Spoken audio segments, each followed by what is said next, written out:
Hi, my name is Precious, and one of my Bachelor's of Science is in Child Learning and Development.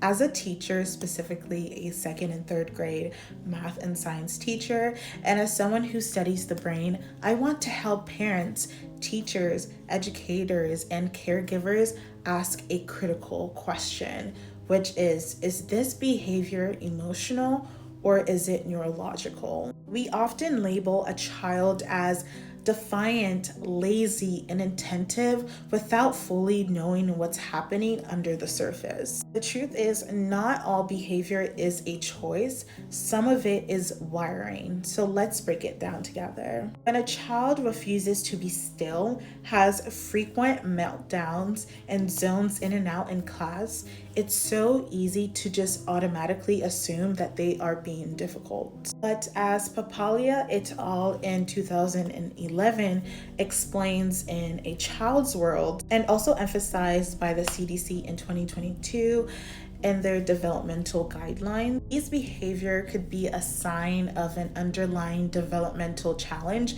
not just defiance and lack of discipline. But we now know that behaviors are often a symptom of a brain that is developing or a brain that is struggling. For example, Berk and Meyers in 2023 actually talk about how the prefrontal cortex, which is the side of our brain that is responsible for impulse control, executive function, doesn't fully develop until our mid-20s. So Zelazo and Carlson in 2020 actually emphasized that executive function, so things like planning, emotional regulation, and working memory, are still developing well into childhood and adolescence, especially in children with neurodevelopmental differences. What may look like disobedience might actually just be dysregulation. So a key and important question is, how exactly can we tell the difference? One useful framework, according to APA 2022, comes from the DSM-5-TR. So APA just stands for American Psychiatric Association, while the DSM-5 TR is the Diagnostic Statistical Manual of Mental Disorders. So according to its criteria, neurodevelopmental disorders such as ADHD and autism spectrum disorder must show symptoms that are present in more than one setting, like school and home, and must be persistent for a significant period of time. This emphasis on consistency across environments helps clinicians determine whether or not this behavior is neurologically rooted or just situational. That same approach can help guide parents and educators as well as caregivers on how they interpret and observe these behaviors. And emotional behavior is usually context specific. So it's a reaction to something that it's immediate.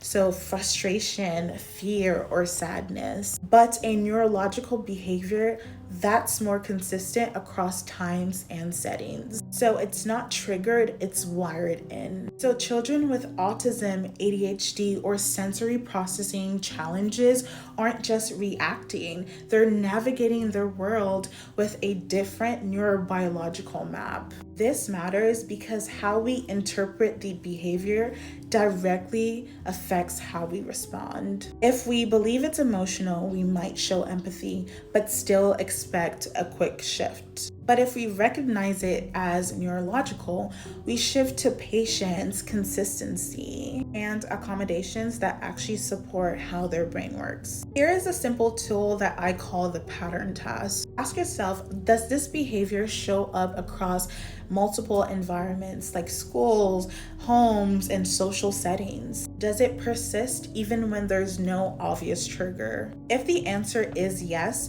neurological differences might be at play. That pattern-based approach is something that Papalia et al. In 2021 and the CDC's 2022 developmental framework emphasizes as critical for identifying whether a child's behavior stems from emotional triggers or deep neurological wiring. This does not mean that your child is broken. It just means that they are wired differently. Understanding that is the first step towards helping them thrive. When we mislabel a neurological issue to an emotional one, it can lead to shame. But when we name it correctly, we shift from stigma to support. Behavior is communication. Your child is not giving you a hard time.